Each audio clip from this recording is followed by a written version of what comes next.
actually seen this thing called Big O. All serious, seen this thing called Big O. My cousin showed me it, and people actually get paid to not do provocative stuff, to just stand there, talk, whatever. Like, you know, women be changing dresses, but you can't really see anything. They can't touch you or can't do anything, and people be hitting them up with bread. This is where we have gotten into society.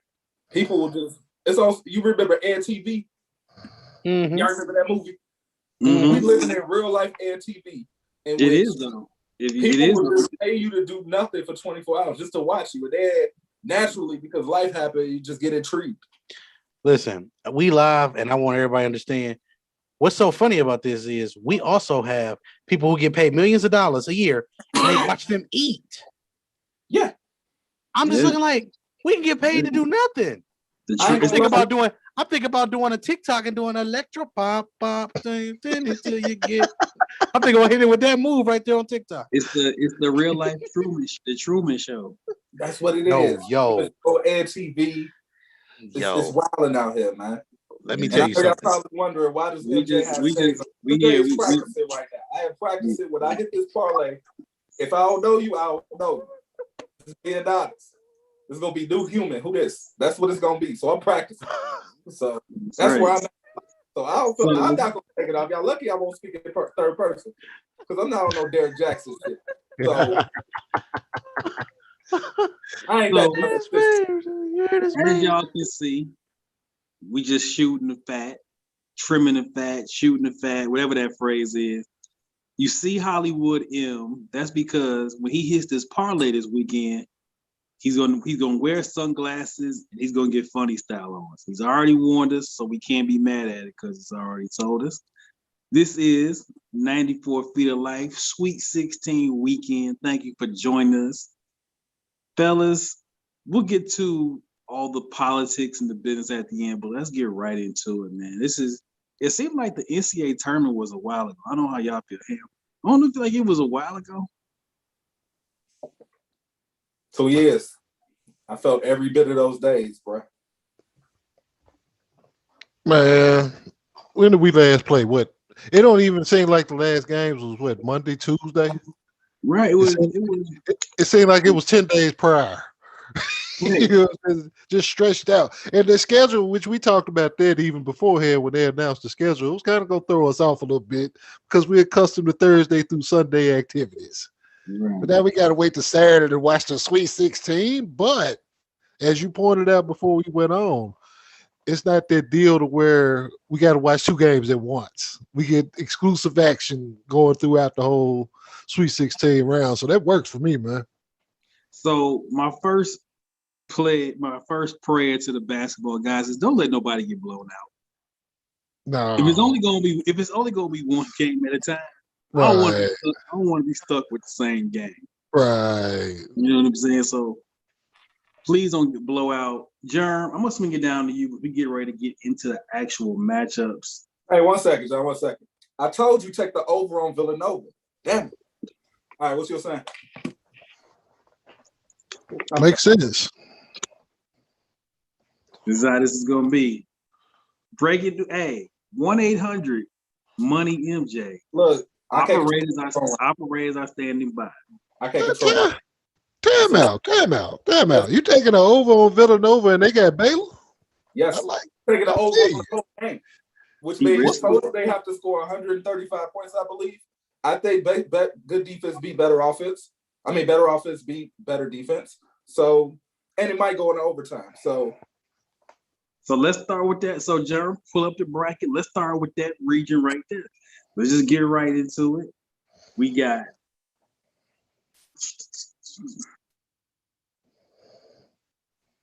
So let's just get right into it. We said Baylor, right? Yeah, Baylor Villanova. That's a good game, by the way. Yeah, this is our coaching clinic tape right here. Shout out to Jay Wright, man. That's a resilient crew. So we got the Baylor Nova right here. Fellas, let's just start at the top. I mean, how we feeling about the game and everything else like that? I'm gonna be honest with y'all. I don't think none of us expected Nova to be there. I did. When I found them off in our show, or however you pronounce it, when I found that they had another one there, I'm like, oh, they good. I wrote them off, and I'll eat it. I'd be proud to eat I it. did too. I thought went through. I thought it was going to be one and done for them. Especially after the way Georgetown cut their knees out in the Big East tournament in their first game. It was like, ooh. And then the way they lost the last couple of regular season going into that. It's like it kind of had shades of Kenyon Martin at Cincinnati for me at that time. Although Colin Gillespie is not that impactful as what Kenyon Martin was, but man, still got a championship. He still got clock, still got championship cachet. And he played for Jay Wright, so that's just my bad. But no, it's good because here's what was my thought pattern behind me thinking Villanova was still going to make the Sweet 16. You got to remember, they won 2 championships in 3 years. That second championship, it was a guy that nobody didn't even know about, stepped in for Brunson when he was in foul trouble and acted a plumb fool to the point where he played his way into the lottery. With Villanova, when adversity comes, they have that type of culture in which it's just next man up. Everybody trusts each other 1 through 12. They're going to execute. They're going to be more locked in and be more fundamentally sound because they know they don't have a guy to rely on anymore, and they just step up to the plate. The only thing that I worry about with Villanova is I worry when they have that 5-star guy who has too big of an ego to buy into the system. That's the only time I worry about Villanova. If they don't have that, I pretty much book them for the Sweet 16 every season. And as far as the over, me saying take the over, the way I look at it is both of these teams are mirror images of each other. They're not going to turn the ball over. They can handle great defensive pressure, and they're going to get their looks. You got the same line I got on there at 141.5? Yeah, I got over. Okay. I would take the over on that as well. Now that I looked at the line on what was what, I agree with you. Yeah. I don't bet, though. I'm kind of tight with the funds and shit like that, so, you know. Oh. No worries. No worries. I only put $10 up. I put $10 in, and I get stimulus money. So I can bet them. I can bet them a dozen. I can bet them a dozen or some brownies or something. You know what I'm saying? That's about it. Hey man, I'm gonna have to start betting you there because I'd rather take that bet. We'll go jerseys for Hungry. We can start betting jerseys for Hungry Humbles. Anytime we disagree, that's the bet. Jersey for hoodie or jersey for t-shirt. I don't care which one. Hey man, hey, I'm with it. Jerm, what you think about this about Baylor Nova? I'm loving the Baylor and Nova matchup because I just like MJ said, they're mirror images of each other. But this is one of those games where basketball maturity. Both of them got it. But which one is going to come out? And right. I feel like Nova can come out and smack Baylor in the mouth in the first half. They could. But at the end of the day, who is going to be more mature to be able to sustain the runs, to be able to continue to keep the pressure on the other team? So I look forward to this game. I mean, I'm not changing my pick on the bracket, but in this situation, I do want to give everybody an opportunity to change their pick on the bracket if you didn't already. I think Baylor will still pull it off. I do too. I'm with you. I'm holding my final 3.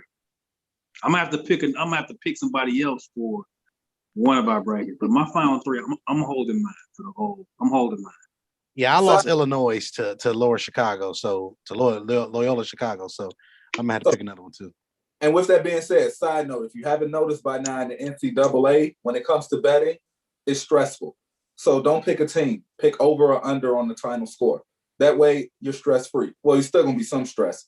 But with a 30-second shot clock and the way these guys are skilled nowadays, if they don't get the over, then it wasn't meant for you to win money. And if that happens with me, I could be able to take that, and I'm cool with it. Now, we're going to bring Trav in. Shout out to our man Trav joining us. We're going to go to the opposite side of that same bracket for the second matchup.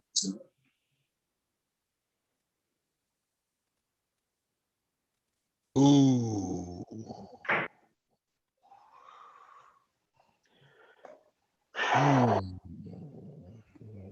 That's a blowout. I'm gonna tell you like this. Arkansas should win, but Oral Roberts gonna give them a run for their money. They're gonna give them a run for their money. that Arkansas or Roberts, they good. They good. They can compete. They can flat out compete. I mean, oh man, I don't know who to pick. I mean, I did say Arkansas, but I wouldn't be surprised if Oral Roberts. I'm going to pick Arkansas. At the point, I'm going to pick Arkansas. But I would not be surprised if 15 make it to the Elite Eight. Part of me is rooting for 15, just so that the guard that's on that team can get some NBA looks. I want him to kind of pull, because usually the deeper you go in the tournament, if you're a smaller school, the more looks the leading guy gets. And he's been leading scorer for a while. I just want him to be able to possibly get in the league. Why can't he be another Lou Williams? And it, certain things transition to the next level. A bucket getter transitions to the next level. He don't have to necessarily start, but you can always use a person that can put the ball in the basket. That's just what it is. That's what the game is about. Mm-hmm. However, with Arkansas has a lottery player. They have a former NBA coach. I think he's going to be more than prepared to be able to try to take away their first and second options, which is all you can do at this level. And I think Arkansas is going to be ready to score with Oral Roberts as well. Hence the reason why I took the over on that. I would not be surprised if they win by more than 11 points. Arkansas, that is. I think Arkansas will be, to your point, Hollywood. They'll be prepared. I think Eric Musselman is typically a coach who has his team X and O wise pretty solid when it comes to game prep. And I think, and I also think it's just history. A 15 seed to the Elite Eight just has never happened. So I'm a person who I like, until it happens, I tend to side with what history tells me until I see something different. So I think I'll take Arkansas, maybe not a blowout, but Arkansas comfortable in that matchup. Mm-hmm. I'll make it easy. Arkansas, for one reason, I think they have the guns to be able to run this score up. Oral Roberts has been relying on pretty much two guys for the majority of this. Everybody else just chip in when they can.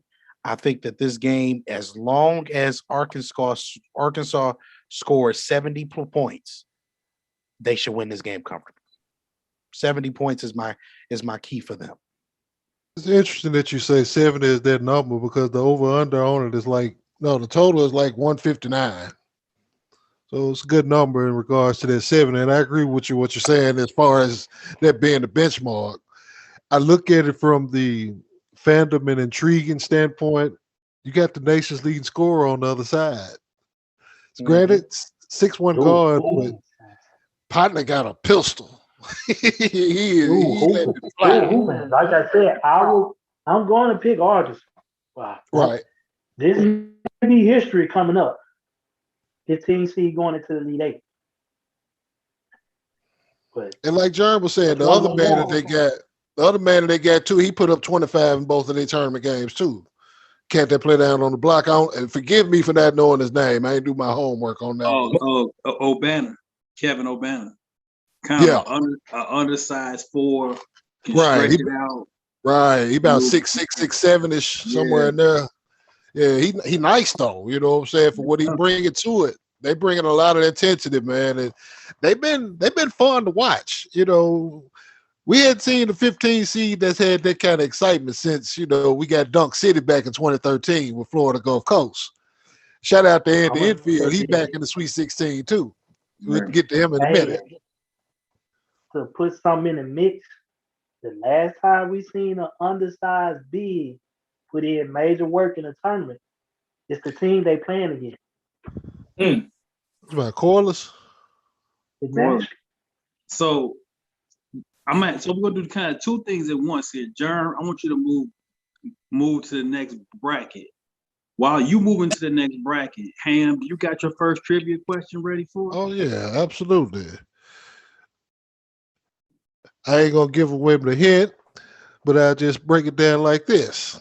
In the 2001 tournament, This All-American guard scored 19 straight points for his team in the second half of the Sweet 16 on the way to a game-high 34. Damn. And if y'all don't know this, y'all should be shot already. Man, why we gotta get shot?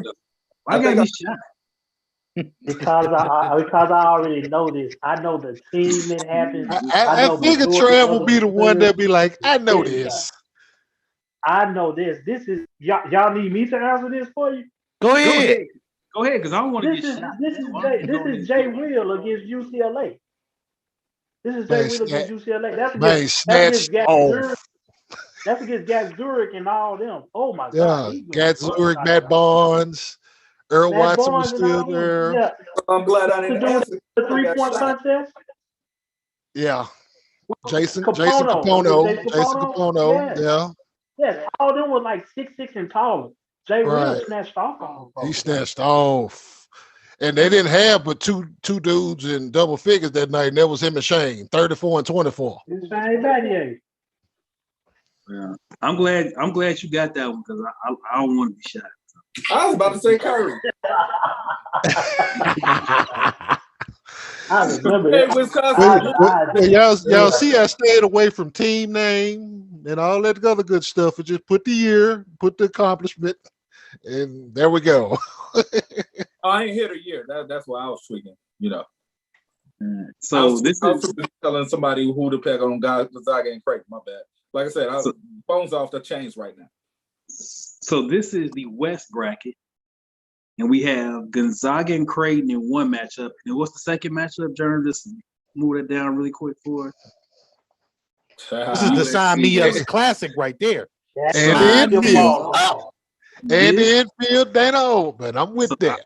So I'm gonna say that. So I'm gonna start with you. I'm gonna start actually with USC Oregon. Oh, okay, then we can start there. I That's a good place to start. This could be your game of the day. Oh yeah. It is gonna be. I suspect Money MJ says take the over. I'm not even a betting man. I can almost guarantee you this goes to the over. It'll be up and down, a lot of points. You get to see Evan Mobley, who looks like a little mini Bosch, and Oregon, who for me had the most impressive performance of the first two rounds. So Pac-10 matchup, they're familiar with each other. And this one I think is gonna be. This could be your best game of at least of the day, if not the weekend. What y'all think, fellas? Top three offenses right now left over. Gonzaga's number 1, Oregon's number 2, Arkansas is 3. Those are the top 3. The only thing that I'm worried about with USC Oregon is because of the familiarity, because this will be their third time playing each other. It could go under for that reason, but that is more along the lines of semantics, and I don't bet on semantics. I try to bet on tangible things and play the percentages. And the percentages say that they're going to get up and down, and they're going to try to get buckets. I worry about for USC on this end, Evan Mobley is not going to be able to guard anybody on Oregon's floor. But the trade-off is nobody on Oregon going to be able to guard him without a hard double or triple team, which if USC makes shots off the kick out, we got something real special brewing.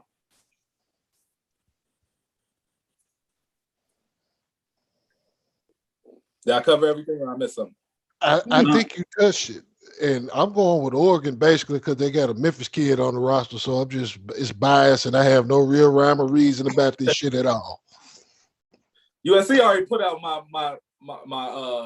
my personal favorite team. And I like Dana Altman as a coach. You know what I'm saying? He's done a good job pretty much everywhere he's been. Got them to a Final Four a few years back. Everything like that. But like I was just mentioning about Andy Enfield, man, it took some time, but he was able to get USC back to a respectable competitive level. I can dig that. Especially for the Pac-12, man, because past couple of years, Pac-12 has kind of like been eyesore type basketball. We put it on there on Thursday nights. We got to deal with Bill Walton, old blunted ass. We got to deal with all the other crazy stuff. But Bill be off them trees, man. Hey, Bill be full of them trees, but Bill need to holler at me though. I got something for Bill.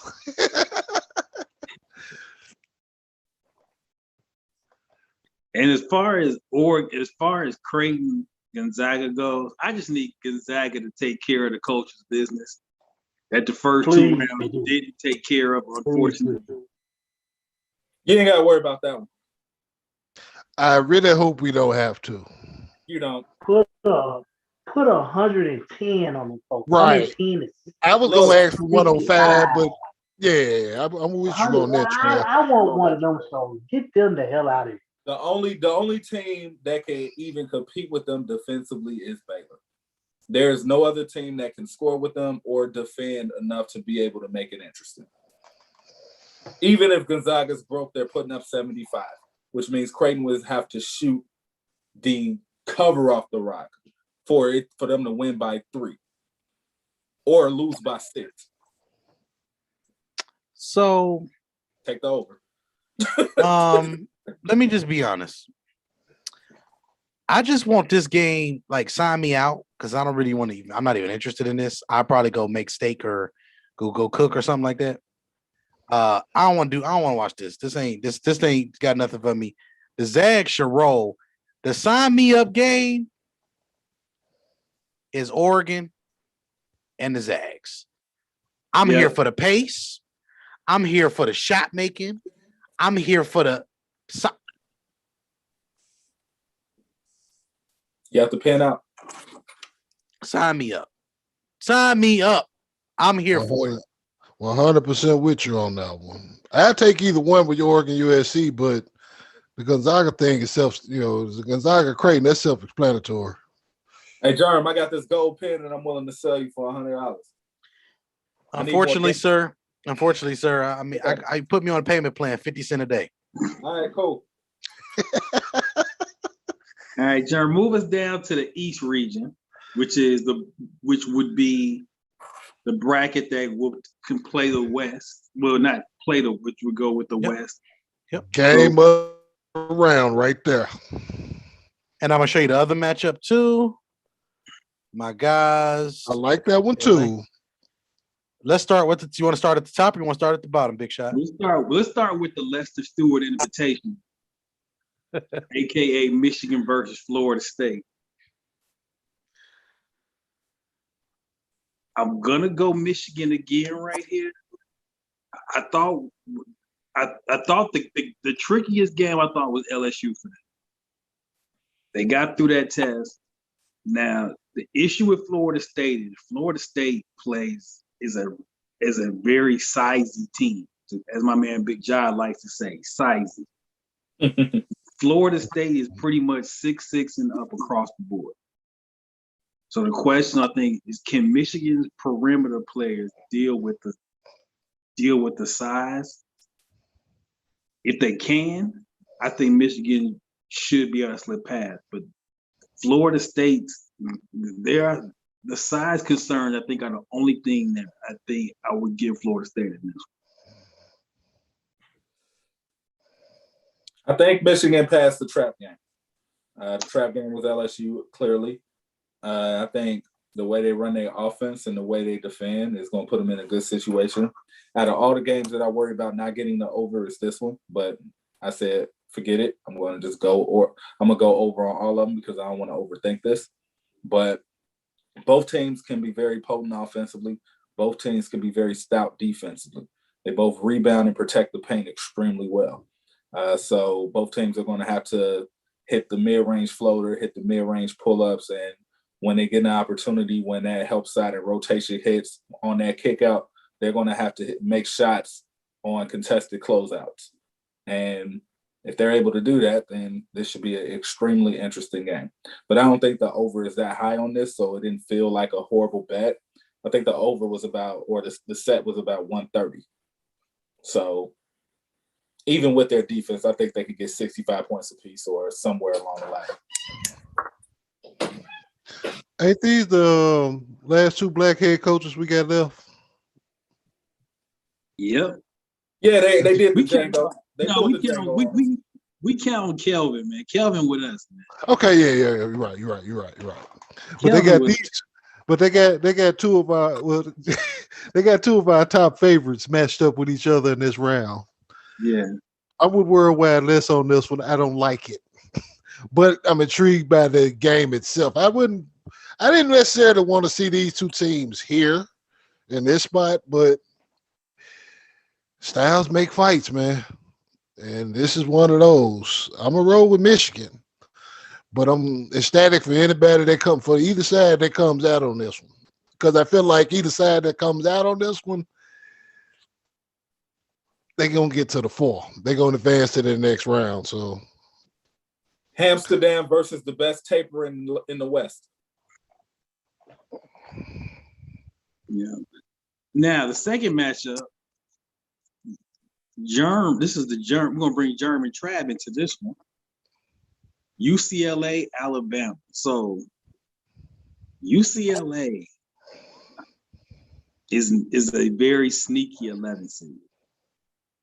I thought they were seeded correctly, but they got another. They've had another gear in this tournament.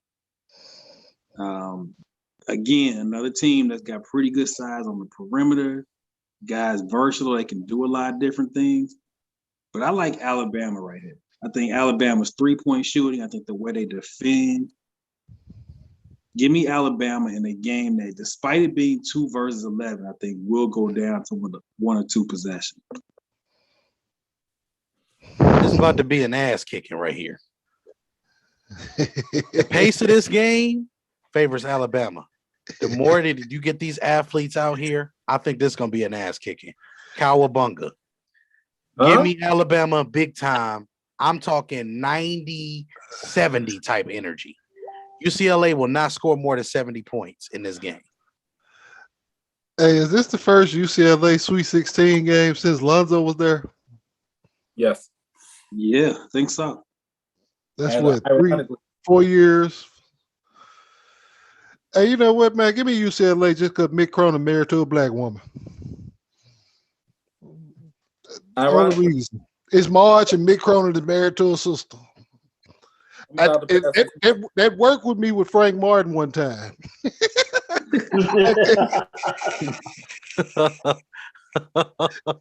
Yo, this man crazy. That's hilarious. Trav, what you think? I'm picking Bama. Bama, they can just shoot the cover off the ball. They got free range and everything, man. When they get hot, it's going. The tempo is going too fast. Alabama, I pick Alabama. I think Alabama is going to get touched up in their Elite Eight. That's why I think they're going to get touched up in the Elite Eight. They're going to get past this one. They don't get past this one. I don't think Michigan wants this Alabama problem, man. That's all I'm going to tell y'all, man. I'm picking by Alabama. Hey, I'm here for the next 2 weeks after this game, for the next 2 games, because I want to see Alabama and the Zags, and I want to see Zags and Oregon. I want to see it. Sign me up. Now, flipping over to the Sister Jean bracket, a.k.a. the Midwest. Ham, you got another trivia question? Absolutely. We're going back to 1990 on this one, fellas. Uh-oh.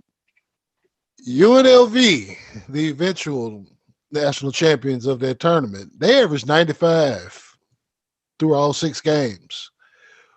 Who was the Sweet 16 opponent that held them to under 70 points? The hell? In 90. God, The hell UNLV to shout out. I throw the hint out there. Shout out to Bonzi Wells. Oh, I know that. Oh, okay. Ball State. Ball State. They had they had them to 69. They actually hung tough with them in that one. But to think that you go through 6 games with that roster that they had in 1990, and you average 95, and in your Elite 8 game, you put up 131. And Loyola Marymount had 100 themselves, and they still lost by 30. UNLV was a problem, man. Yeah. They was real epidemic out here. I wonder if UNLV didn't get held to 70, whether they just kind of sleptwalk through that game. If memory serves me correct, they did. Because Loyola also was putting up like 90 something as well. And I think their final was like 65, 67, something like that with Alabama. Mm-hmm. In the same They both Sweet was just 16. getting ready for each other. They was like, man, let's just go and get out of here and get ready for each other. Right. So speaking of Loyola, we got Loyola versus Oregon State, a matchup that I'm pretty sure not many people, if you weren't a Loyola or Oregon State fan, had in the Sweet 16. I'm gonna say Loyola, man. I just think the Sister Jean story is cute, but they're well coached. They execute well. They're a great defensive team. They got the big fella who just kind of does dollar store Jokic. Give me Loyola. Not dollar store Jokic though. He's dollar store Jokic. Not dollar store. He's so tough with them intermediate fakes, man. He tough. Loyola's big. You have seen at every program in rec league in America. You have seen him. We all seen him.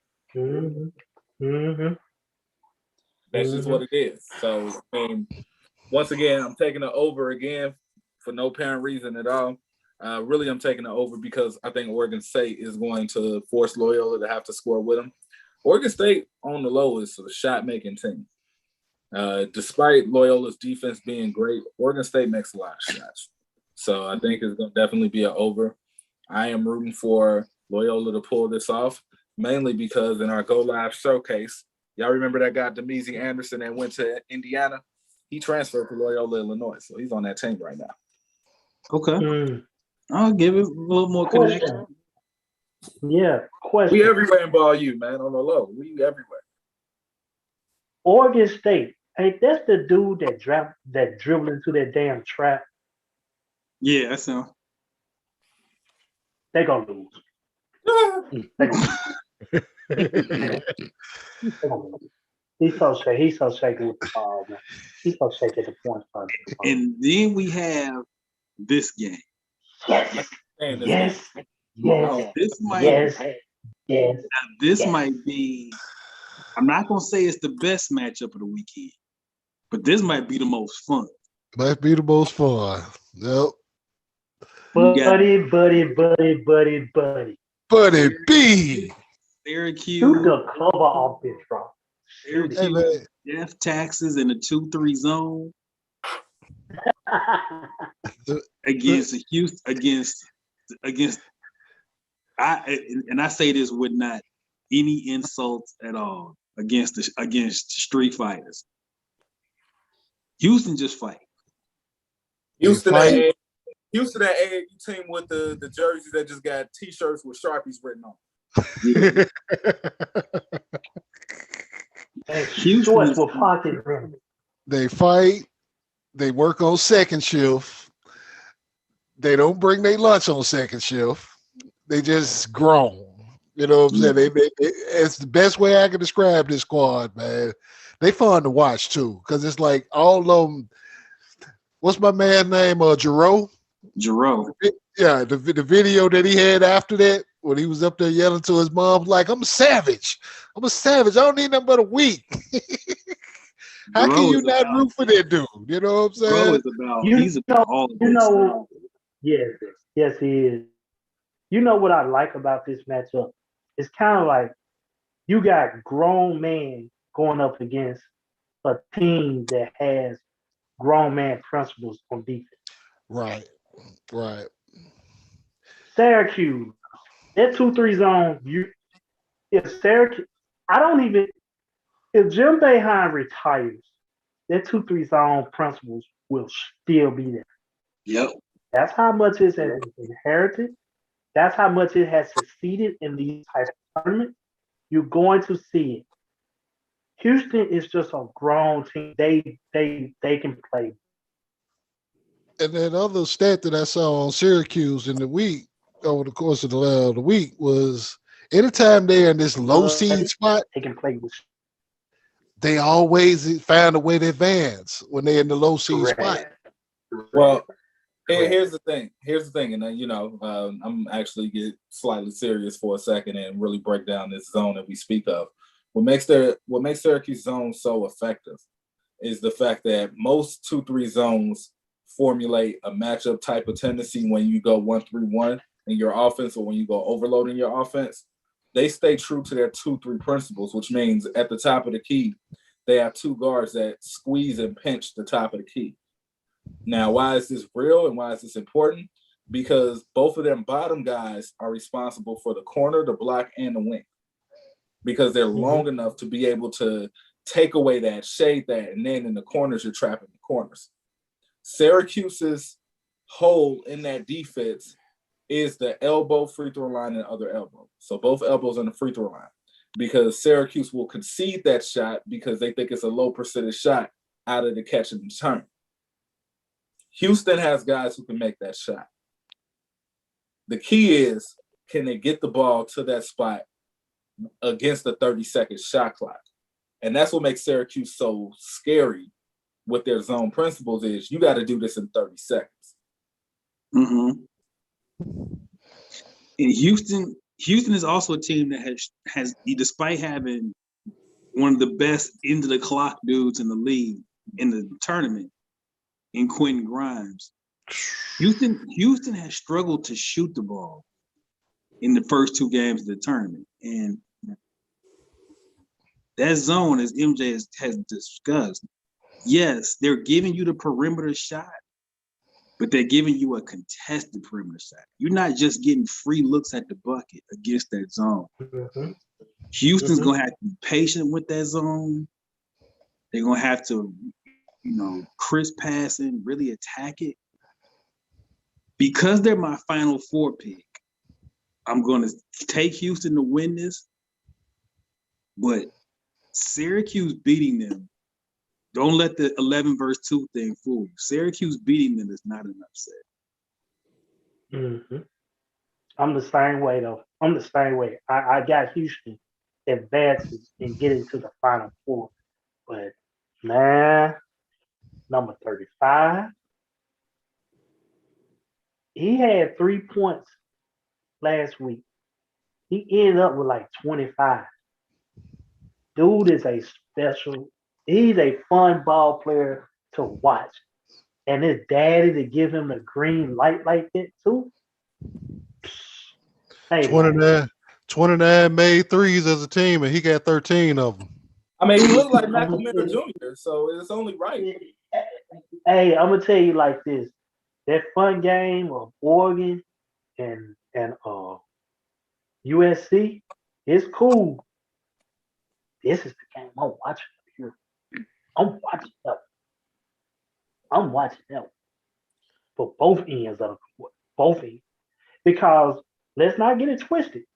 Houston get dirty with it too on the man-to-man end on defense. Houston get dirty. So we gonna see. At this time of the year, can they punk Boeheim out? Can they punk him out? Can they get into him? We gonna see.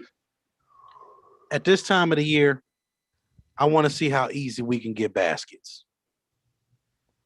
Because we need about, give or take, I'll say between 10 to 16 easy points that we can create, either via timeout, out of bounds plays, or just from something we execute within our offense. Once or twice catching somebody slipping with some actions and some motions. I'm looking at this from this perspective. When it comes to a team that plays a zone of any sort, just like MJ said, it's about attacking the spots, taking what they're giving you. Because what they're giving you is probably going to be uncontested 9 out of 10 times. But most importantly, and the most efficient part of it all, it's probably going to be a good shot. Yeah.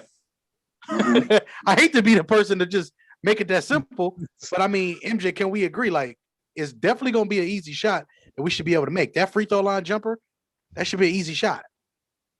Well, once we go back to, when we say the 3 to 10 foot shot, well, the thing about it is in college, the 15 to 18 foot shot is the shot that nobody works on in college. Everybody's trying to get into the paint, and everybody is accustomed to being able to shoot floaters and shoot on balance between 3 to 10 because the help side stays there. Hence the reason why I say the NCAA is a better comparison to overseas basketball as opposed to NBA basketball. So there's a lot of guys that can make the 3 to 10 foot shot, but not a lot of guys who's going to make that 11 to 18 foot shot.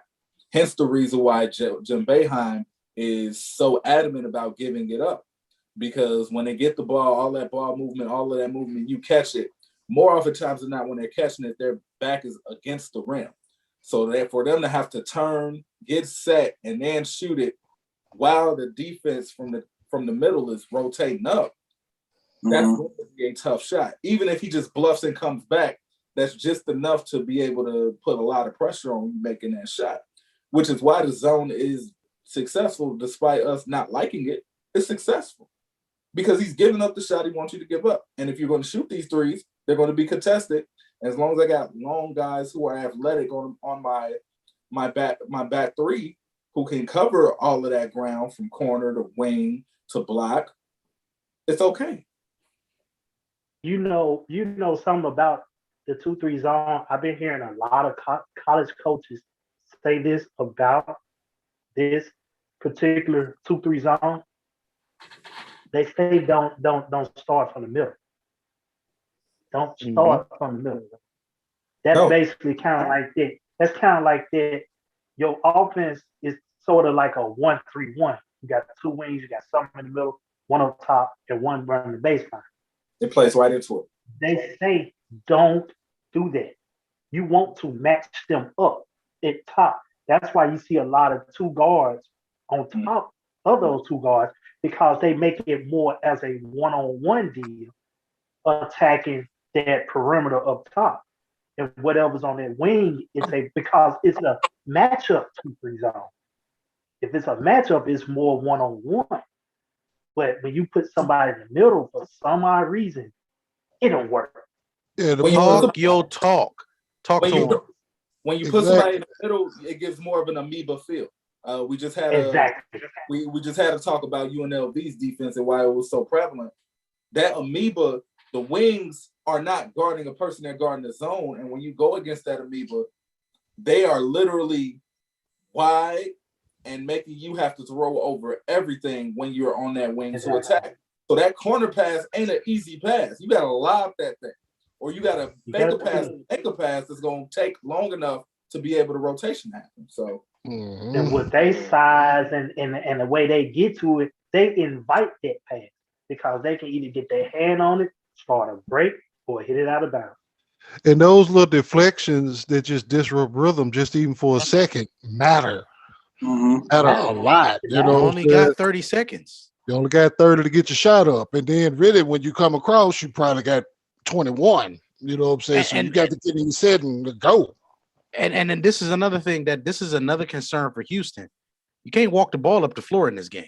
Oh, no. You gotta get it across. They really gotta get it across. Get it across. I'm even suggesting get it across, get to your wing, get your matchups going, and initiate your offense. Get going. Because at this stage right now, that may work against a team like Baylor, but whoever comes from that opposite side of that bracket, we talk about the Zags that push tempo, Alabama that push tempo, Oregon that push tempo. That whole side over there is pushing tempo. Michigan pushing some tempo. I advise for them to push the skin off that rock on breaks and Kelvin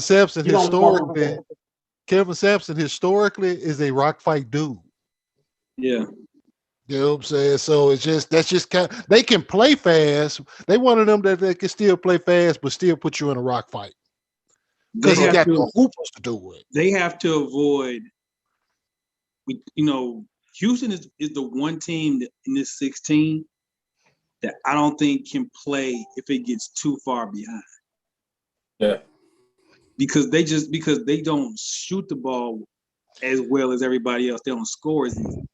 And I think if you get a 10-point deficit, 6 minutes to go against Syracuse with the way they play that zone, that is awfully difficult to get back into a game. So I think obviously you want to play with the lead no matter what. But I think in this game, it is imperative for Houston to get off to a good start and don't fall into a hole, because I just don't think they score well enough against this type of team to get back into a game if it gets to a 10, 15 point lead. Word of advice, Houston. It ain't Rutgers. Word of advice, Houston. This is not Memphis. They are not going to miss free throws either. Hey. Whoever has the better point guard play. Y'all really supposed to be sitting over here with us, Houston. Honestly. Yeah. This is gonna be a very intriguing game. I'm watching this one. I'm keeping my 3 Final Four that I got right. I'm keeping Baylor. I'm keeping Gonzaga. I'm keeping Houston. I'm not that confident, but I'm gonna keep Houston. My replacement team, since Texas bowed out on me early, I'm gonna go with Baylor. Give me Florida State. Give me Florida State. Buddy Colvin. You with me. I've been as I've sat here and thought about it, I'm pretty sure like 5 minutes ago I said Michigan. I changed my mind. Ooh. Florida State, the size on the perimeter, the things they can do on the defensive end. I got Florida State beating Michigan, and I like Michigan, but I got it. I got Florida State beating Michigan, and then I think Florida State versus Alabama, which would be the final. I like the size again on the perimeter, and sometimes you feel like it's just certain coaches, it's just their time, and I feel like Leonard is due. Yeah, and I feel like this is his time. So, right, fellas, let's go around the horn quick. Ham, I know you said you had 3 of your Final Four left. 2. Who are your Texas slowed us out. Okay. And Illinois slowed us out because remember I had Illinois Gonzaga in the title game. So who are you replacing them with? Who were you? Illinois was Midwest, right? Right. We're gonna go with Houston. Loyola, Chicago. We're gonna go with Houston there. And 30 years ago, Juwan Howard stood in the hallway of Rupp Arena. We're gonna shock the world. We're gonna shock the world. Go get yours, big homie. You know what I'm saying? But I'm with y'all on the Leonard Hamilton thing, though, Big Shot. Both you and Trav. He's due. He's been one of the best for the longest, and he's due. And he's close affiliated with the family because connection with Worldwide Less. So this is why I was upset about them being matched up, though. Because it's like, you got 2 of the favorites, my personal favorites, but they can't get past 16? Oh, man, that's kind of a drag, especially if Greg McDermott's still hanging out around there somewhere. Just saying. He got to go, man. Trav, how many of your original Final Four are left? Are you sticking with your 4? I'm sticking with mine.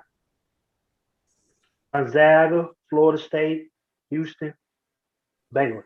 I had them on my bracket, as I showed y'all earlier in a couple of episodes. I'm sticking with my gun. You talking about that bracket that you wrote oral on? Yes. He did right there. Get your mind out. You got the B. Shout out Tricky Trav. Yo, got the B. That's all. Which I might add. Ain't that how New Yorkers ask for head? Oral B. Oh, see, no, I'm not even nodding. No. I didn't make a pick because I was not there at the episode, but since I started, I said, come on, man. Since I started, I said it was going to be Gonzaga versus Baylor.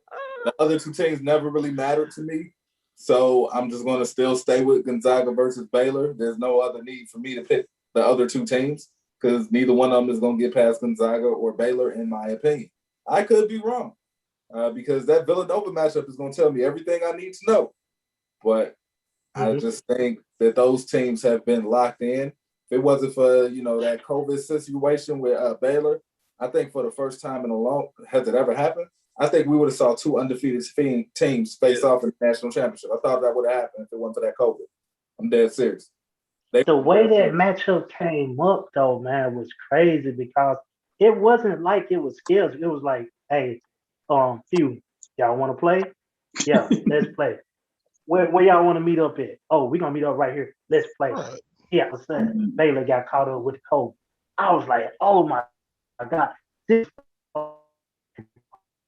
And even with that, like that's what makes it interesting, because even with that, it's almost like the basketball guys owe us that game because they're supposed to play. Yeah. Germ, how many of your Final Four you have left? I still got Baylor, Gonzaga, and Bama. Illinois is slawed out for me. Shout out to Les. I'm gonna be honest with you. I want to pick Houston, but I think Syracuse low key could beat Houston. I knew it. Yeah. I low key think Syracuse has the solution for Loyola too, with that 2-3 zone. That is Germ. I'm with you. Oh boy, this is hard. I think Syracuse. I think Syracuse is a bad matchup for Houston. And it's just one of the things where I don't, because you know what? Remember when we did the preview, we talked about Loyola Chicago being a problem matchup for Illinois. Right. We talked about that, and the ugly head reared itself. Every matchup that we talked about reared its ugly head. Yep. When Big Shot, you predict the Abilene Christian and these guards, they're gonna give Texas some problems. And look what happened. I'm gonna go with my gut. Give me Syracuse as my team for that bracket to take that to the Final Four. And then that does match up then against Baylor. And that's another great matchup. Give it to me. Go ahead. Give it to me. Give me Syracuse. I ain't scared of them. Have you been to trial as of late? Because it might just be bad meatloaf. I don't know. Your gut. Nah. Hey, I've been eating premium steaks and stuff lately, sir. I feel good. Okay. When Syracuse got to the Final Four 5 years ago, they were a 10 seed. I said this earlier. This is very eerie. Whenever they got a lower seed, with the exception of the year that they had Melo, whenever they have a lower seed, they manage to have a great run. Just so y'all know, I'm picking Syracuse, but I put Houston down. I'm changing it. I'm gonna explain why J Ham. The reason for that is when they're a higher seed, you have teams that they're playing against that are usually conference champions who are used to playing against sagging defense and used to playing against defense that is like protecting the paint but can still contest the three. So they're accustomed to that. So they're accustomed to making, deeper shots. They're accustomed to playing in the mud and staying around, in which it comes to a free throw game and a big shot game. So when they're a higher seed, they don't have to see an Abilene Christian. I think an Abilene Christian is ready for that zone. But when you're a lower seed, you are the Abilene Christian. Right. And a bigger seeded team ain't thinking about that zone. They think they're going to do what they want because this is who we are until it happens. Mm-hmm. So I think that's the parallel. I think Syracuse is like how Gonzaga was 5 years ago. When they were a lower seed, they made it to the Elite Eight. When they were a higher seed, they was gone by Sunday. It's definitely hard. Like MJ, and I'm only picking it from the lab perspective of I just don't know if Houston is going to be able to score more than 60 points. And I think Syracuse on a bad night can give me 65. Well, I need you to say them numbers higher because I took the over, sir. Well, no. I said I. The hell? MJ needs his grip. I need my coins. You speaking at the universe? No, I don't want to speak that into the universe in a 80 negative to way. 75, bro. All right. Syracuse. All right. 80 to 75. That's what you Thank need. you. I need it comfortable. I don't want to just a point or two here and there. I want it. Okay. You're comfortable. So you need. Okay, so give me this. Just know this. I just think Houston plays a little too slow, and I still think Syracuse can get whatever they want on the other end and get those 16 easy points that I'm talking about. I said 16 points, whether it be out of bounds, timeouts, or something from your sets. That's what I think they can get, and I think that'll be the difference in the game. I'm real life looking for the sage right now, Jeremy. You got me nervous, man. No, what? I'm real life looking for it. What's the over under on the points? I didn't even look at the. He wants the over on. MJ wants the over on every game for the rest of the term. Let me look at this spread right quick, man, so I can give. So, Jerry, while you looking for the spread, take that juju away, man. That bad juju. J-Ham, do you have another trivia question to take us out of here as we wrap up? I'm finna stomp y'all on this one. Uh-oh. Oh, man. Florida Gold Coast, 2013. Oh, here we go. They were the last 15 seed to get to the Sweet 16. They had a point guard that's on their team that played high school ball with a second-generation NBA player. Name that second-generation NBA player. Got him. Who, Austin Rivers? Who you say? I said Austin Rivers. Austin Rivers is correct. The point guard. Trav, just lead alive. Go ahead, man. Just lead alive, man. The point guard was Brett Comer. You got to understand. Austin Rivers stayed in Orlando. Right. And they went to Winter Park High School in Orlando together. I think they won a state or whatever. But I remember seeing that cat when they used to do the ESPN features and whatnot. So I kept up. And then when they played for Florida Gulf Coast, I was like, I remember that dude. Shout out Brett Comer, man. Brett Comer probably get a nice timeshare. Probably. I'm quite sure he does. Oh, yeah. Nice timeshare somewhere. Yeah, So the over under is 140, y'all. So yeah, MJ. All right, so give me 80, 73. How about that? I'll take that. What's 140 on who that? Houston, Syracuse? Yeah. 140. I got 140 and a half, but yeah, that's cool. we are all about the over this weekend for our man MJ. We want him to be able to wear his sunglasses. But as a good owner, if y'all watching this, everybody just overdo everything. Just for me. Just overdo everything. I need this bread. So overdo all of it. If you go eat over it. You really do remind me of that Jordan meme when he got the suit on with the dog Lokes and the Jordan say Michael Jordan turned up. That's you right now. Right?